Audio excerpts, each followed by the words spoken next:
Chapter 3 continue पृथ्वी की गति after rotations inclination of the earth axis now since the earth is spherical in shape only half of it get light from the sun at the time. चूंकि पृथ्वी आकार में गोलाकार है इसलिए इसका आधा हिस्सा एक समय में सूर्य से प्रकाश प्राप्त करता है। The half which faces the sun has day light, जो आधा सूरज का समान सामना करता है, मतलब सूरज की तरफ रहता है। Whereas the half which is away from the sun experience night, वह दिन का प्रकाश होता है, जबकि आधा जो सूर्य से दूर होता है वह रात का अनुभव करता है।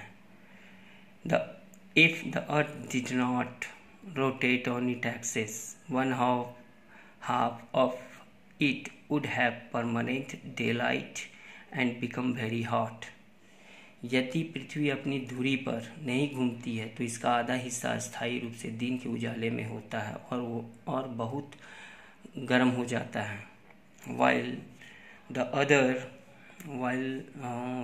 other half would have permanent night causing freezing condition, जबकि दूसरी आधी रात अस्थायी होती है जिससे ठंड की स्थिति पैदा होती है।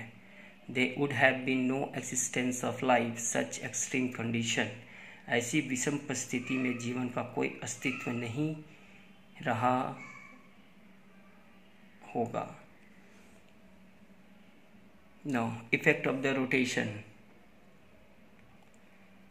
घूर्णन के कारण क्या प्रभाव पड़ता है। पहला, day and night are form, दिन और रात होते हैं। दूसरा, sunrise in the east and sunset in the west, सूर्योदय पूर्व में और पश्चिम में सूर्यास्त होता है। The rising and falling of the tide and दैनिक उठान और ज्वार का गिरना। और earth takes 4 minute to rotate 1 longitudes, पृथ्वी को एक देशांतर घूमने में 4 मिनट लगते हैं। It make differences in the local time at different longitudes, यह अलग अलग देशांतर पर स्थानीय समय में फ़र्क पड़ता है। रोटेशन के कारण आप लोगों को तो बता ही दिए, 4 पॉइंट है इसका। कहने का मतलब है ना कि हमारा पृथ्वी अपने अक्ष पर घूमती रहती है, जिसके कारण क्या होता है कि दिन और रात होते हैं, सही बात है। दूसरा है कि पूरब में सूर्य उदय होता है और पश्चिम में सूर्य अस्त होता है। और कहने का मतलब है समुद्र में हमेशा हर 12 घंटे में ज्वार की उत्पत्ति है। ज्वार जो है वो rise and fall of the sea water, उसको हम लोग टाइड कहते हैं। पृथ्वी जो है 1 डिग्री देशांतर को पार करने में 4 मिनट लगता है। और इसी कारण है कि विश्व के जितने भी देश हैं सभी देश का अपना अपना समय निर्धारित होता है, समय डिफरेंसेस होता है, विभिन्न होते हैं। कि अगर भारत में अगर हमारा जो भी समय हो रहा है वो समय अगर हम दूसरी जगह देखना चाहेंगे तो हमारा डिफरेंस मिलेगा।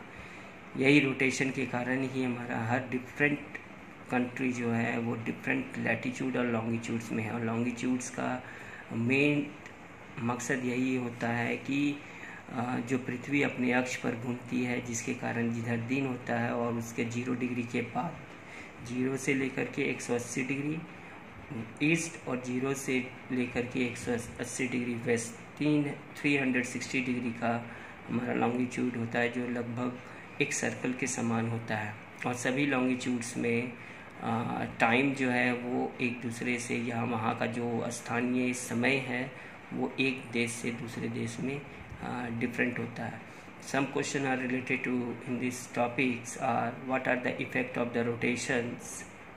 Thank you.